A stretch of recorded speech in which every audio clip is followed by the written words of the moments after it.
Bonjour à tous, pendant un an je vais vous présenter un film par jour, soit 366 films dans l'année. Aujourd'hui on est au 76e film, Pirates des Caraïbes, la malédiction du Black Pearl.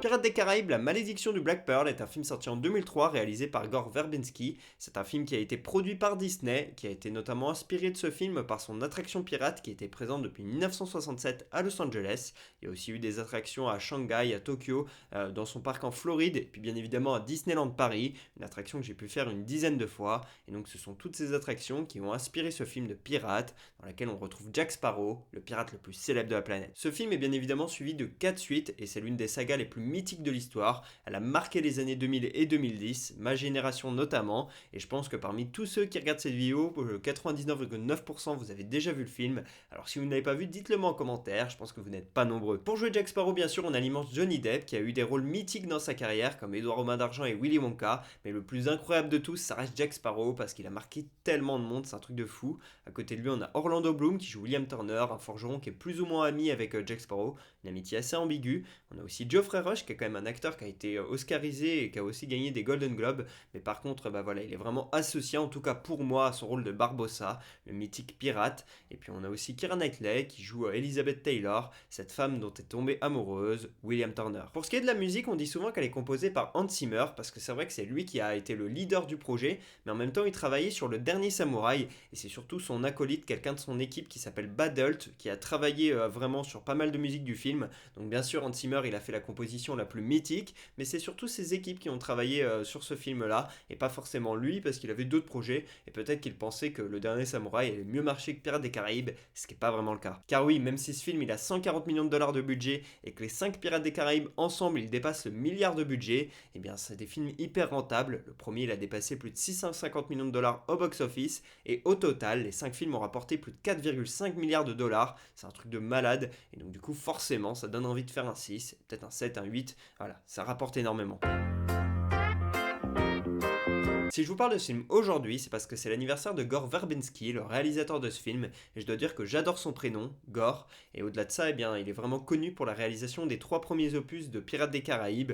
Au-delà de ça, il n'a pas non plus une carrière immense, loin de là. Il a aussi fait The Lone Ranger en 2013, un film qui est aussi avec Johnny Depp, qui est une sorte de western des temps modernes, qui n'est pas forcément très bien acclamé par la critique et qui n'a pas très bien marché au niveau box-office. Pourtant, moi je le trouve assez sympa, après ça vaut ce que ça vaut, tout comme le film d'animation Rango, qui est pas non plus incroyable mais qui reste sympa. Et avant Pirates des Caraïbes, il avait fait des films comme La Souris, Le Mexicain et Le Cercle, qui sont dans des styles bien différents, mais c'est vraiment donc pour Pirates des Caraïbes qu'il est connu, car au-delà de ça, vous voyez, c'est les films qu'il a pu faire, c'est pas non plus immense. Et dans Pirates des Caraïbes, je dois dire que il a des scènes absolument incroyables. La première scène où on voit Jack Sparrow, la scène de combat entre Jack Sparrow et William Turner, voilà, notamment quand ça monte sur la charpente, ça ce sont 2 scènes qui font partie de mes préférées dans l'histoire du cinéma. Je pourrais vous en citer pas mal comme ça. Pirates des Caraïbes m'a marqué, et je trouve justement qu'il y a des scènes absolument magnifiques. Alors même si Verbinski n'est pas le plus connu, c'est pas forcément le moins talentueux. Ce film, j'ai dû le voir quand j'avais environ 10 ans. C'est le genre de film que j'ai dû voir 10, 15, 20 fois, en tout cas pour le premier. Ensuite, les autres, je les ai vus un petit peu moins de fois. J'ai revu également plusieurs fois le 4 parce que je le trouve vraiment très cool. Je pense qu'après le premier, c'est mon préféré, le 4. Mais bon, le 1 reste quand même mythique et incroyable. Voilà, comme je le disais, cette première scène où on voit Jack Sparrow, celle-ci, elle est incroyable. Quand on découvre la musique, parce que certes, elle est très cool dans le 2, le 3, le 4 ou le 5, mais on la découvre dans le premier, elle est incroyable. Une des plus grandes musiques de l'histoire du cinéma, si ce n'est là. Et il faut savoir que ce film, eh bien, pendant quelques temps, c'était mon préféré. Si autour de mes 12-13 ans, vous me demandiez mon film préféré, il y a de grandes chances que je vous réponde Pirates des Caraïbes, justement. J'ai jamais eu trop ma période pirate où je me déguisais et tout. J'aimais pas trop me déguiser globalement dans ma jeunesse, mais j'ai jamais eu trop non plus ma période pirate ou quoi. Par contre, eh bien, ce film m'a complètement transporté, j'ai complètement kiffé. Je suis allé à Disneyland Paris peut-être 4 ou 5 fois, je crois, et à chaque fois, je fais plusieurs fois cette attraction-là.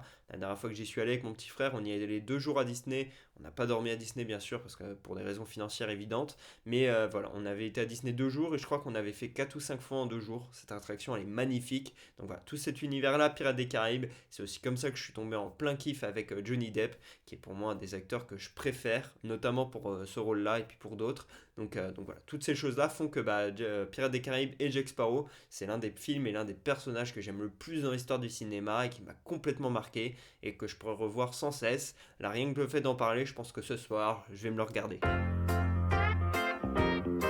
Je mets un 20 sur 20 à ce film car pour moi tout est parfait. La musique elle est légendaire, Johnny Depp il est charismatique, le film eh bien il allie plusieurs choses, côté aventure, on a envie de le suivre et tout, et le côté un peu de suspense, et le côté aussi presque super-héros de Jack Sparrow qu'on a l'impression qu'il est impossible à vaincre, on a l'impression qu'il est plus fort que tout le monde, ce côté humour aussi puisqu'il est très drôle et il y a des personnages marrants, parfois aussi on a peur avec par exemple Barbossa et d'autres personnages qui quand on est jeune, bah faut quand même assez peur pour un film Disney encore plus. Voilà, il y a ce côté un peu un mythique, un peu les Goonies avec ce Black Pearl, dont on ne sait pas trop ce que c'est, ce fameux bateau. Donc bref, il y a plein de choses dans ce film, mine de rien. Les gentils pirates contre les méchants anglais, alors que normalement c'est plutôt l'inverse.